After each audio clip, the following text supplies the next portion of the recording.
That's where I long to be, with my three good companions, just my rifle, pony and me. Microciné, bonjour ou bonsoir, ça va dépendre de l'heure à laquelle vous allez découvrir cette nouvelle émission, une émission sous le signe de l'acteur, du comédien Tom Cruise. Pourquoi? Parce qu'il y a un livre, ce livre s'intitule tout simplement Poétique de Tom Cruise, c'est édité chez Marest Éditions. D'ailleurs, je remercie et je salue Pierre-Julien Marest pour l'aide apportée à la conception de cette émission. Et ce livre est écrit par Olivier Maillard qui a accepté d'être là, d'en parler, donc je le remercie. Je vous montre quand même la couverture, voilà. Voilà. Et puis, bien évidemment, comme d'habitude, dans le descriptif de la vidéo, vous avez un lien. Vous cliquez dessus, vous tombez sur la page dédiée du livre sur le site Marest. Comment allez-vous, Olivier Maillard?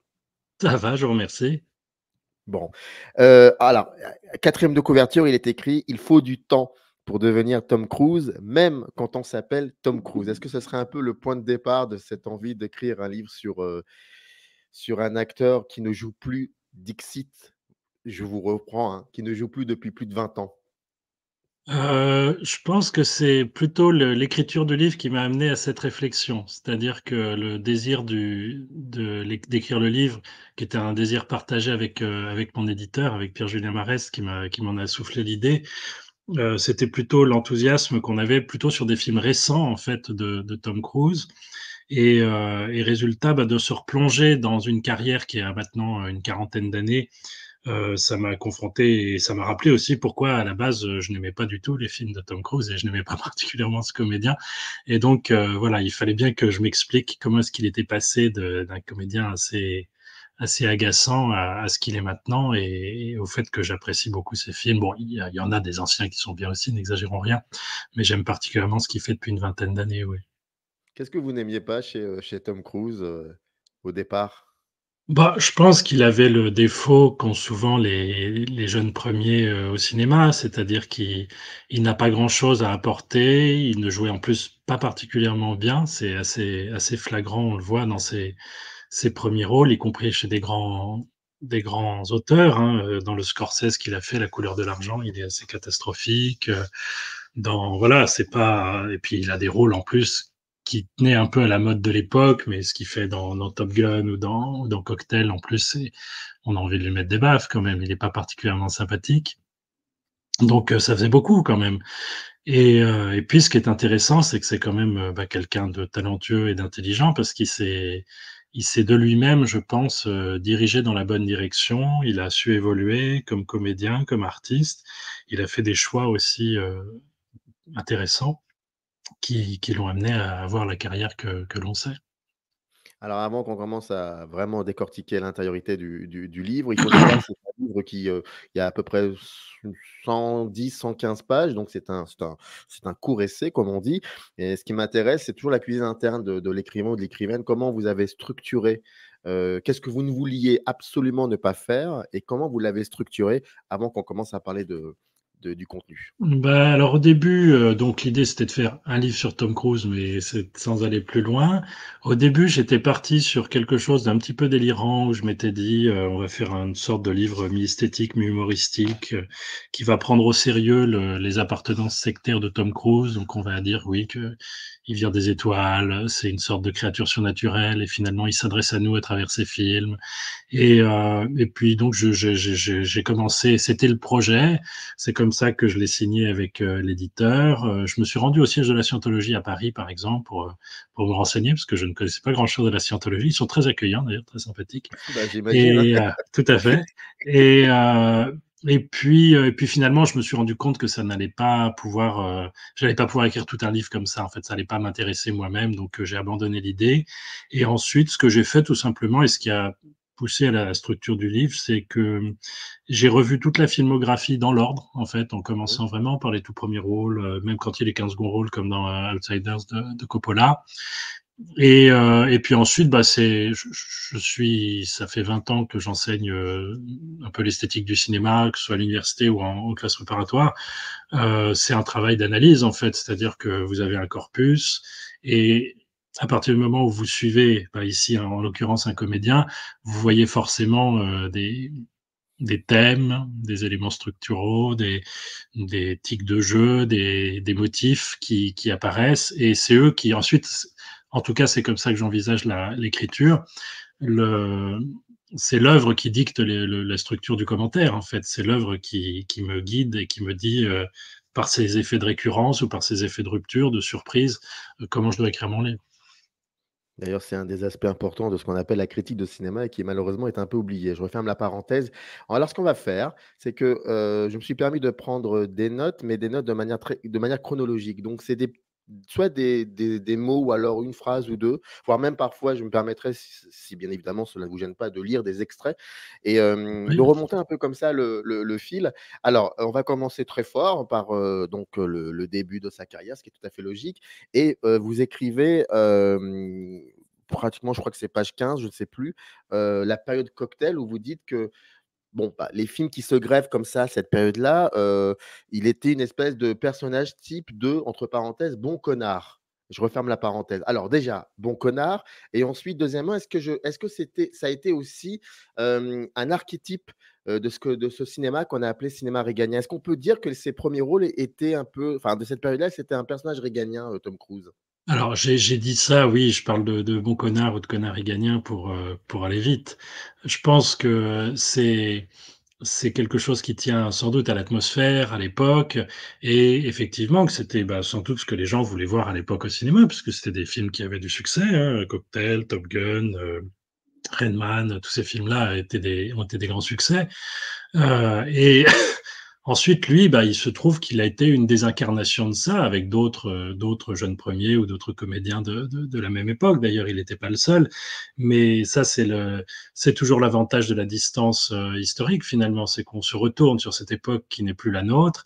Et de même qu'on est frappé par certains choix vestimentaires ou capillaires ou certains accompagnements musicaux, certains choix stylistiques ou esthétiques propres au cinéma de cette époque, on voit effectivement se dessiner des traits de caractère qui font que les rôles donnés aux jeunes premiers sont plus les mêmes que ceux qu'on aurait donnés dans les années 50, 60, y compris dans le cinéma américain, et ne sont plus exactement, même s'il y a des traits intangibles, ceux qu'on donnerait aujourd'hui.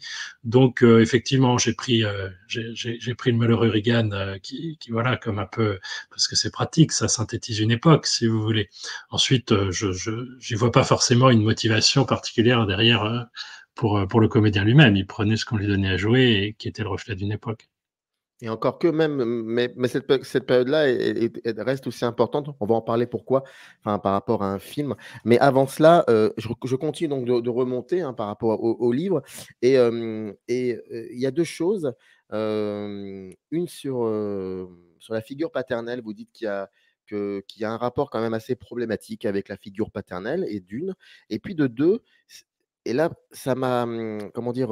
Ça me permet de rebondir sur autre chose, c'est donc la figure aussi du père de famille et j'ai toujours eu cette sensation de voir en Tom Cruise quelqu'un qui, il y a une scène par exemple, une scène, alors ça peut être père de famille comme ça peut être aussi, le mari ou le petit copain, donc la vie de couple. Il y a une scène dans Mission Impossible numéro 3, c'est pas la première, mais c'est la seconde scène, c'est la scène qui se passe en soirée chez, Tom Cruise Mmh. et son ami et quand j'avais vu ça pour la première fois, je voyais là pour le coup Tom Cruise qui en fait n'est pas à l'aise pour jouer ce genre de personnage. Que cela soit alors, soit un père de famille, d'ailleurs je l'ai rarement vu en tant que père de famille, encore qu'un de ses plus beaux rôles, c'est dans La Guerre des mondes, mais pour des raisons Mmh. diverses, pour le coup, c'est différent. Mais voilà, là où je veux en venir, c'est que j'arrive pas à le et c'est le livre aussi qui m'a éclairé sur pas mal de choses. Donc d'une part, le rapport avec cette problématique, avec la figure du père et est-ce que ça aurait une connexion avec le fait qu'il a toujours eu, bah, on a du mal finalement à le voir à l'aise dans ce genre de personnage-là, père de famille ou vivre, en couple avec quelqu'un. Qu'est-ce que vous en pensez de tout ça? Alors, bah, je commencerai par le deuxième aspect de votre question. Je suis tout à fait d'accord avec vous et notamment, beh, j'avais pas pensé forcément à cette séquence, mais elle illustre, très bien la chose, vous avez raison, où on le voit qui va offrir des bières et cetera, et ce qui est intéressant, c'est que c'est thématisé à l'intérieur du film parce que c'est en fait un espion, il le cache à sa fiancée et donc il est en train de jouer un rôle à l'intérieur du film, hein. Il y a un côté méta, il est en train en fait de se faire passer pour quelqu'un qui travaille dans les autoroutes ou quelque chose comme ça. Oui, c'est ça. Et Et ça me semble assez caractéristique, là, avec je dirais même sa difficulté à incarner une forme de normalité. C'est-à-dire qu'effectivement, la vie bourgeoise, petite bourgeoise, le couple, la fête, les amis, ne sont pas son univers naturel. Et j'en parlais l'autre jour avec un ami, on a l'impression un peu parfois qu'il est une de ces créatures du film de Don Siegel, vous savez, Body Snatchers, l'invasion des profanateurs de sépultures, où il y a des extraterrestres qui prennent la place des humains et qui les remplacent, mais qui sont pas vraiment des humains.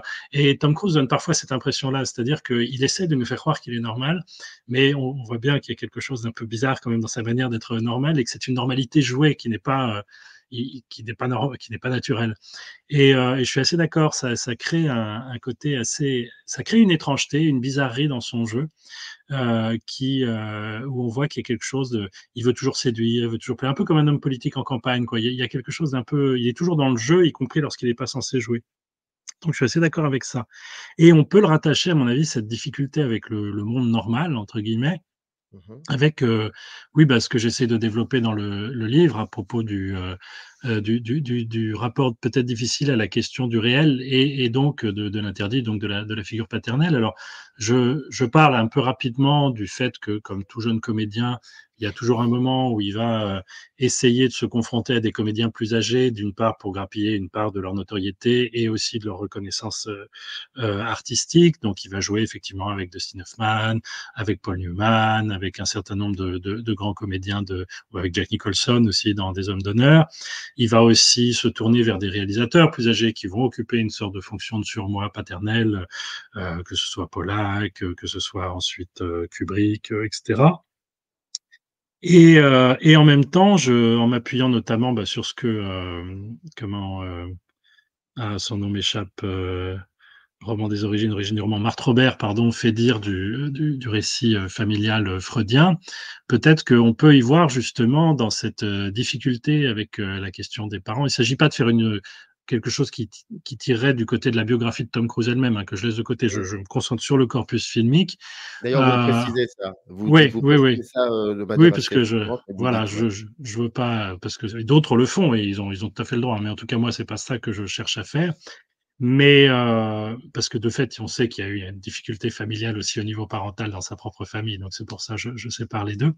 Mais effectivement, on peut se demander si dans ce rapport compliqué avec les figures paternelles qu'il y a souvent, ou cette difficulté à assumer la fonction paternelle, il n'y a pas tout simplement un rapport difficile au monde tel qu'il est, en fait, à l'acceptation du principe de réalité, qui se traduit par des films qui sont très souvent la négation du principe de réalité, qui sont des films ludiques, enfantins, où il défie toutes les lois de la gravité, toutes les lois naturelles, etc., pour accomplir ses exploits, et qui sont comme la réalisation de ce que tout petit enfant rêve qu'il fait quand il joue, par exemple. D'ailleurs, page 22, vous écrivez, pour le dire simplement, je prolonge hein, ce que vous étiez en train de dire. On peut constater qu'à mesure que le comédien avance dans sa filmographie, le réalisme se trouve davantage congédié de cette dernière, comme s'il relevait d'une esthétique ne convenant pas à son art. Congédié, moi j'aime bien le fait que vous utilisez ce mot-là, congédié. Comme s'il y avait eu un contrat, un CDI, et puis d'un seul coup on le vire. Est-ce qu'il y aurait Oui, vraiment de ça? voilà, je vire le réel. Bah, c'est quand on sait le côté tyrannique qu'il peut avoir dans la manière dont il organise les tournages des films qu'il produit, il y a pratiquement de ça, effectivement. Bon, toi, tu sors le réel. Avec des visuels. Mais ça, on va en parler à la fin de l'émission parce qu'il y a toute une théorie que vous installez, bah, c'est dans la dernière partie. Ça, on en parlera après parce que c'est vraiment passionnant. Je continue, page 37, si je ne me trompe pas. Oui, page 37. Alors, vous écrivez.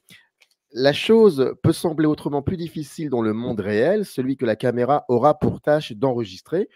Et c'est pourtant ce que Cruz est parvenu à obtenir, une beauté lisse, aux expressions mesurées et toujours identiques pour dire la tristesse qui émeut, la surprise qui provoque le rire du public, la colère qui nous pousse à admirer le héros vengeur, et c'est tout. Et je rebondis, et je continue.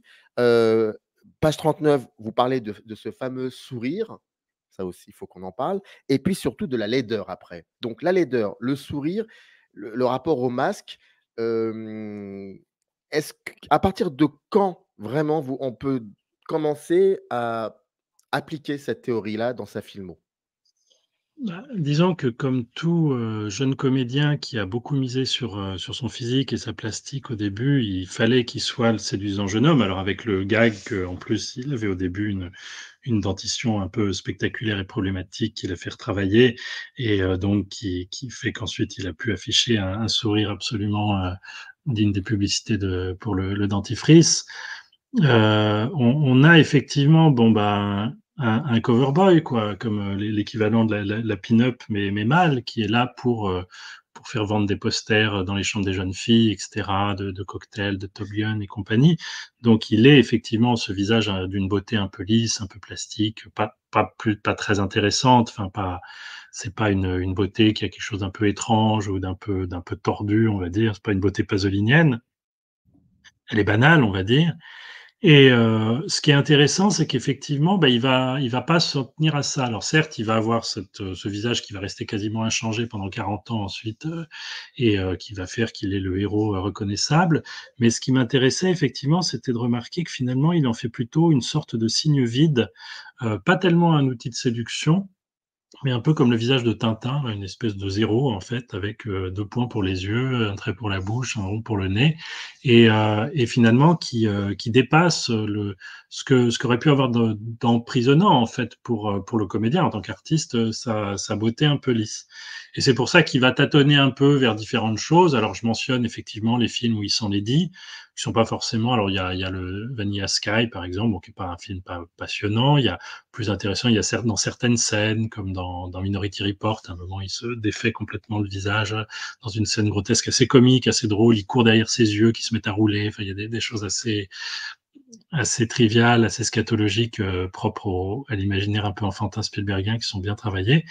Et puis sur le masque, là où ça devient le plus intéressant, c'est évidemment dans la série des Missions Impossibles, où le principe, c'est qu'au bout d'un moment, quand Tom Cruise apparaît, c'est pas forcément Tom Cruise, c'est peut-être quelqu'un qui joue à être, enfin, le personnage de Tom Cruise, Ethan Hunt, ou parfois quand quelqu'un d'autre apparaît qui n'a pas le visage de Tom Cruise, c'est peut-être quand même Tom Cruise puisqu'il est masqué. Et là, on est dans un jeu avec les masques, avec le faux semblant, avec l'illusion, qui me semble pour le coup beaucoup plus stimulant, beaucoup plus amusant, et qui est revenu avec une telle récurrence que c'en est forcément conscient de sa part. Il a compris qu'il y avait quelque chose du point de vue du jeu qui était intéressant à jouer avec ça. Alors, vous dites que l'enjeu, c'est moins la dissimulation que la révélation. Je vous note, sous le masque de sa véritable identité, révélation que le spectateur accueille avec un frisson de satisfaction qu'il ait été préalablement averti de la manœuvre par le scénario ou non. Comment, alors, peut-être que je sors un peu du livre là, pour le coup, mais avec le recul, avec le temps maintenant, cette, saga Mission Impossible, cette franchise, finalement, est-ce que quand on y rep avec le temps, est-ce que c'est évident que Tom Cruise se l'est accaparé? En tout cas, il en a fait quelque chose. Il s'est assez d'ailleurs, au début, quand le premier film est sorti, beaucoup de gens étaient déçus par rapport à la série, parce que ça ressemblait pas à la série, parce que Jon Voight avait le mauvais rôle, et cetera. Et il en a créé quelque chose qui devait assez sensiblement, on est toujours dans l'héritage de La mort aux trousses d'Hitchcock, hein, donc assez sensiblement concurrencer James Bond, mais il a réussi à en faire quelque chose de différent. Bon, on est quand même, il y a des airs de famille, hein, mais il a réussi à en faire quelque chose de différent. Et, heu et effectivement de profondément Hitchcockien, de profondément astucieux dans ce que ça dit, de la mise en scène. Ce qui est toujours fascinant, je trouve, dans les Missions Impossibles qu'il a produit, c'est qu'on a à la fois un gros objet spectaculaire, très réussi, très professionnel. Bon, ils sont plus ou moins heureux, j'en ai que je préfère à d'autres, hein, évidemment, mais dans l'ensemble, le niveau standard de qualité est quand même plutôt élevé pour des productions américaines actuelles. Et en même temps, il a réussi à en faire des sortes d'objets conceptuels, assez fascinants qui réfléchissent en permanence sur ce que c'est que la mise en scène, qu'est-ce que c'est que le regard, qu'est-ce que c'est que voir, qu'est-ce que c'est qu'être vu, qu'est-ce que c'est qu'échapper à un regard. Et si on se met à piocher dans les films, on se rend compte qu'il y a plein de séquences, hyper métafilmiques ou avec des écrans, des manipulations, du montage, très très à la De Palma quoi, qui, qu'on n'attend pas forcément dans ce type, de production. Je mentionne dans le livre, pardon, le quatrième, là, celui de Brad Bird, il y a une scène au Kremlin où il est avec son collègue Benji et ils avancent avec un faux écran, ils créent Mmh. des faux sons hors champ, etc. Enfin, on est en plein dans l'explicitation de ce que fait un metteur en scène quand il entend manipuler son public avec une image de cinéma à l'intérieur même du film, et ce rôle de metteur en scène est confié à Tom Cruise. Donc c'est quand même assez fascinant de ce point de vue-là, de voir qu'il a effectivement réussi à tirer de cette franchise à la fois, bon, un succès commercial, tant mieux pour lui et tant mieux pour nous, puisque ça fait qu'il y a des films qui sont faits assez régulièrement et en même temps un objet, oui, très très amusant à suivre et qui s'adresse vraiment à nous de différentes façons, ce qui fait qu'on en est, enfin, il y a une jouissance à voir ces films que je peux pas nier. Bon, bah, alors, je suis obligé pour le coup là, pour que ça ait une cohérence, de rebondir sur ce que je voulais qu'on en parle à la fin, mais là on peut pas. En fait, Désolé. non mais, écoutez, c'est la conversation, c'est comme ça. Tout Donc à fait. dans la 4e partie de votre livre qui s'intitule «La paranoïa comme esthétique», voilà ce que vous écrivez.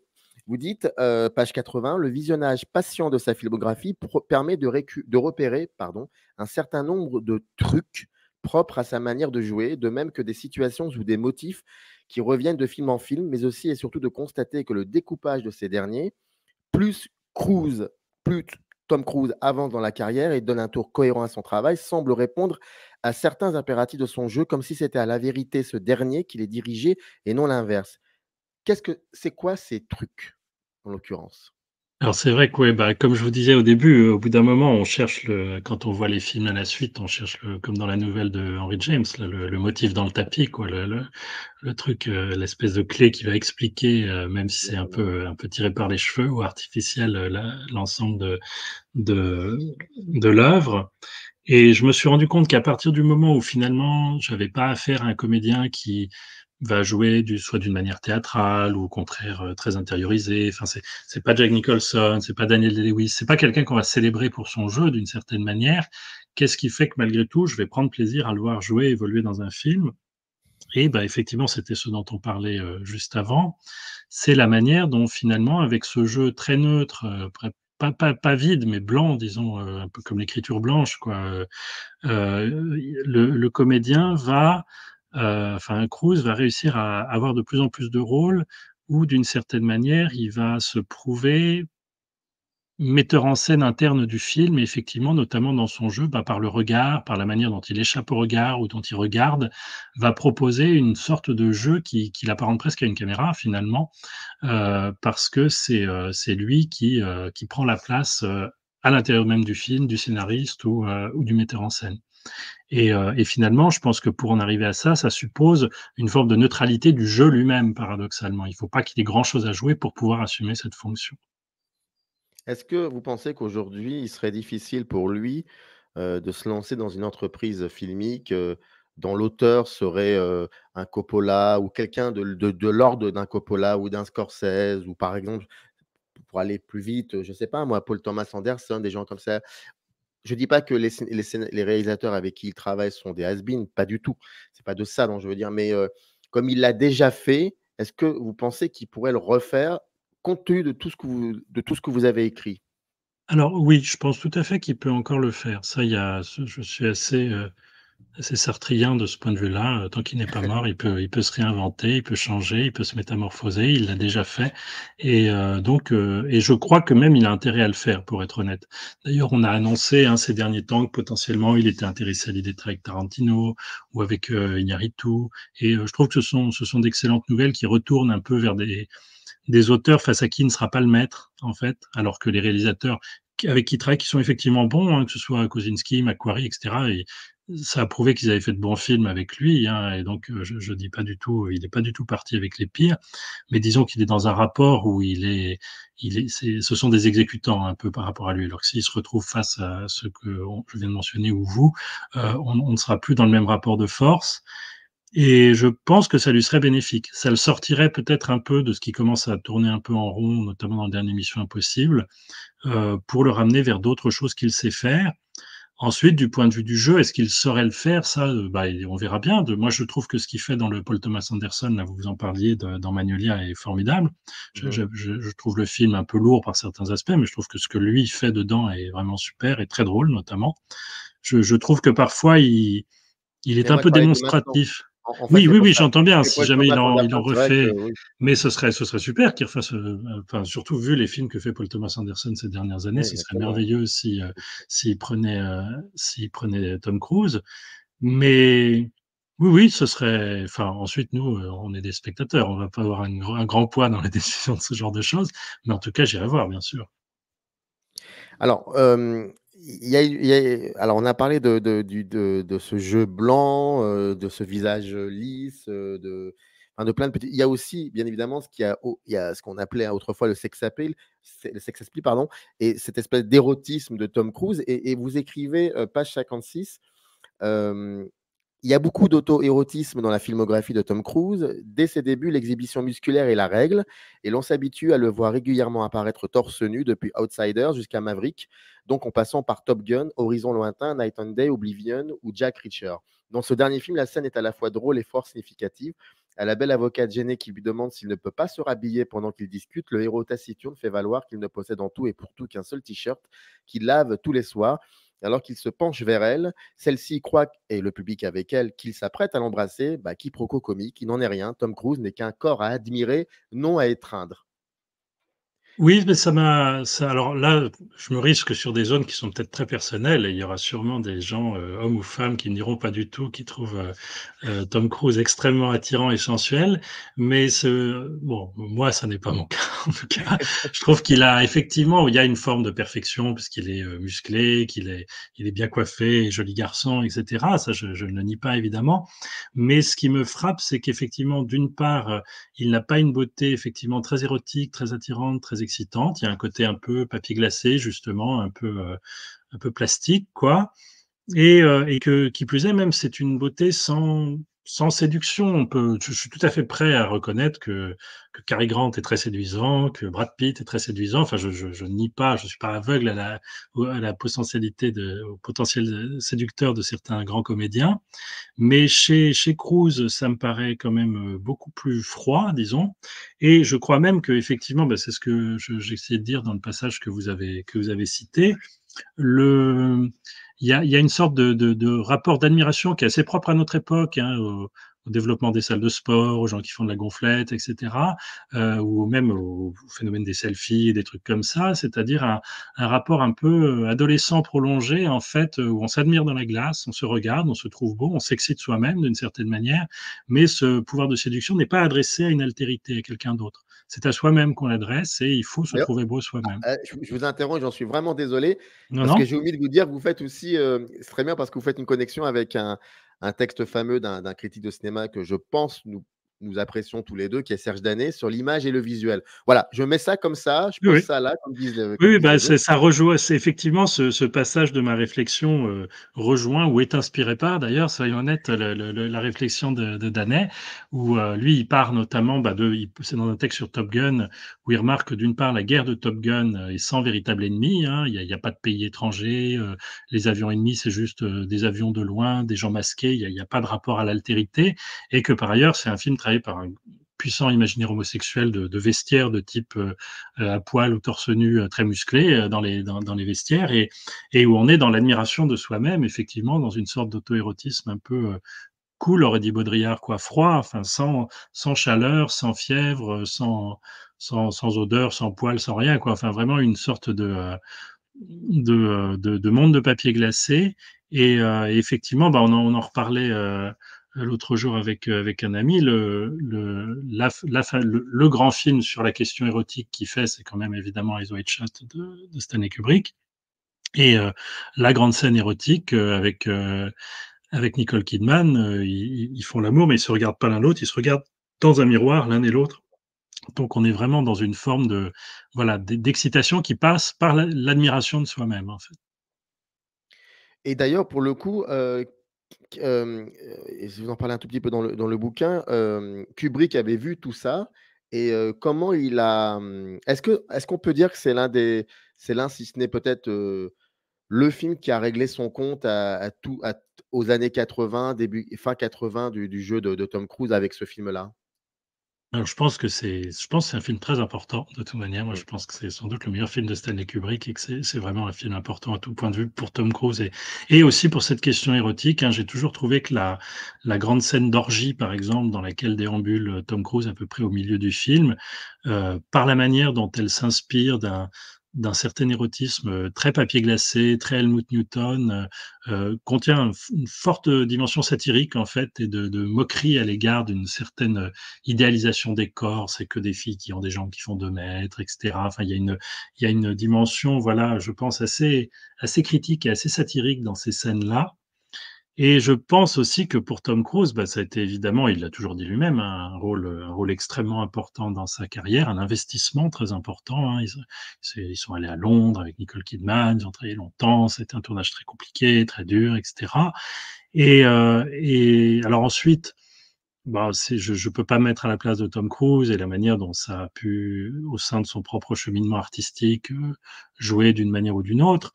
Mais il est certain que c'est celui où il y a une prise de risque. Il en avait déjà pris un peu, hein, avant, mais qui est beaucoup plus importante.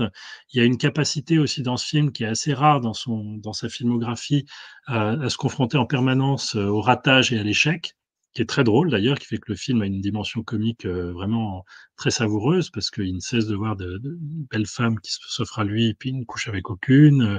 Il ne cesse de buter contre des portes fermées, de se faire rejeter, et cetera. Donc il y a à la fois une dimension cauchemardesque, parce que le film est inquiétant, mais aussi comique. Et il est certain qu'il pourra reprendre des aspects de ça dans la suite. Par exemple, dans les Missions Impossibles, il y a souvent en cours d'exploit, il tombe, il rate un truc, il y a le gadget qui se casse à moitié, et cetera. Mais la résolution arrive très vite, en fait. On est vite soulagé en tant que spectateur dans les Missions Impossibles. Alors que dans le film de Kubrick, ce qui est beau, c'est que l'échec dure, quoi. L'échec dure. Il échoue mieux, hein, comme dirait Beckett, mais il échoue beaucoup quand même. Et puis il y a aussi, vous parliez de cette scène orgiaque, je me permets cette digression, mais quand on y repense, durant toute cette scène-là, en fait, on ne le voit pas, on voit un masque. Il a un Tout à masque fait. et Mmh. je trouve que c'est on est à 2 doigts de dire que Kubrick est cynique oui, qu'il est cynique par rapport non pas au personnage, mais par rapport à l'acteur Tom Cruise, de lui faire porter un masque comme s'il y avait plus d'expression que s'il n'en portait pas et je trouve que c'est là où peut-être, pour moi, c'est un peu problématique, mais c'est passionnant. Je trouve ça intéressant. Mais oui, oui, c'est très, et puis l'avantage du masque aussi qu'il porte à ce moment-là, c'est que ça le réduit à son regard. Donc à nouveau, il Complètement. est une caméra qui erre au milieu des corps, qui s'étreignent, et il y a toute une dimension méta, parce qu'il y a déjà des gens qui regardent des couples en train de coucher ensemble, et lui-même, avec les très longs travelling là qu'on a dans cette, séquence, il est un plan en travelling, en fait. Alors je rappelle, hein, le livre poétique de Tom Cruise, édité chez Marest, éditeur. Une dernière question, je vais c'est page 65. Je vais lire, c'est un extrait, voilà, c'est: «Avançons. La plus pure action que puisse accomplir le corps humain sans interaction, sans but, sans gesticulation complexe, sans rien, la plus aisément lisible également, c'est la course à pied. La course qui est aussi à l'origine du cinéma, l'une des premières actions burlesques. Toutes ces bobines de poursuite à n'en plus finir avant même que les Keystone Cops de Mack Sennett ne s'y mettent, bah, c'est la ligne claire appliquée à l'activité humaine. L'expression aussi de l'exaltation du corps renouant avec les joies de l'enfance. Quand mon fils me dit: «Viens, on court», il n'est nul besoin d'expliquer, pas plus que quand il m'annonce: «Viens, on va tuer les méchants». En faisant de la course à pied le moment attendu de ces scènes spectaculaires, Tom Cruise nous propose discrètement de revenir au monde jamais perdu de l'enfance, ce monde où vivre suffit dans le simple bonheur de sentir son corps se mouvoir et d'aller vite. Et je me permets une connexion avec les dernières lignes de ce livre que vous avez intitulé «L'homme cinéma». En fait, ma question est très simple. Finalement, en fait, Tom Cruise ne pouvait pas, enfin, s'il n'avait pas fait de cinéma, je sais pas ce qu'il aurait fait. Il est de par ce qu'il est, de par sa façon de voir aussi, de travailler sur le corps, il était bon pour le cinéma par rapport à tout ce que je viens de dire. Ça, c'est lui-même le dit d'ailleurs, hein, il a une sorte de, s'il a une religion en plus de la scientologie, c'est le cinéma, et toute sa vie semble organisée autour de ça, hein. Il se lève, il fait du sport pour avoir un corps qui va pouvoir filmer, dans des films. Il apprend à piloter, un jour un hélicoptère, un jour un sous-marin, pour pouvoir faire une scène spectaculaire dans un film où il, effectuera ça devant une caméra qui prouvera qu'il sait véritablement le faire, et que c'est pas, un fond vert ou du trucage numérique ou je ne sais quoi. Et on a effectivement une manière de dédier sa vie au cinéma. Et ensuite, bon, sur le corps, la course, évidemment, bon, quand je disais aux gens que j'étais en train d'écrire un livre sur Tom Cruise, les gens me disaient, tu vas parler de la course à pied, hein, parce que je sentais qu'il y avait une grosse attente sur le sujet, voilà, comme ça. Et en même temps, bah, ces scènes, on les attend et on est toujours ému. Il arrive que les gens aient des exclamations dans les salles de cinéma quand ils se mettent, ouais, ça y est, il le fait. Et c'est amusant qu'il ait réussi à faire ça parce qu'effectivement, c'est une action spectaculaire extrêmement simple. C'est finalement très banal de courir. Et il a réussi à en faire quelque chose de cinématographique, ce qui est déjà pas rien. Et qui plus est, effectivement, ce qui m'intéressait, c'est que c'est une action qui se prête à l'enregistrement filmique, effectivement, qui permet des beaux, j'en cite dans le livre, des très beaux travaux d'accompagnement. Il y en a un dans le 3e Mission Impossible, là, celui de J.J. Abrams en Chine, où il y a un grand mouvement à la grue, très spectaculaire, parce que c'est comme dans j'en parle aussi, le Buster Keaton, où il court à la fin d'un sportif par amour, où effectivement l'intérêt c'est le montage interdit, quoi. C'est qu'il faut qu'on ait une longue prise qui va prouver qu'il a couru toute cette distance à toute allure. Et ce faisant, effectivement, c'est du cinéma, c'est du mouvement dont on a la preuve par l'art qui sait enregistrer le mouvement, c'est-à-dire le cinéma. Donc il y a quelque chose de tautologique et qui fait que les exploits cruisiens sont, parce qu'il les exécute véritablement devant la caméra, une manière non seulement de se célébrer lui-même comme le héros accompli qu'il est, mais aussi une manière de célébrer le cinéma lui-même, puisque ces exploits n'ont de sens qu'à être filmés par une caméra. Vous êtes en train de me dire que Tom Cruise est un acteur basinien, finalement. Pas oui, absolument. D'ailleurs, à la fin, j'emploie toute une rhétorique catholique à dessein, avec l'Eucharistie, la présence réelle, et je crois effectivement que par certains aspects, pas par tous évidemment, il y a une part de jeu dans le livre, et c'est de la théorie délirante plus ou moins contrôlée, mais il y a une part basinienne effectivement dans la poétique de Tom Cruise. Alors, bien évidemment, nous avons eu un excès d'élitisme, j'en suis fort désolé.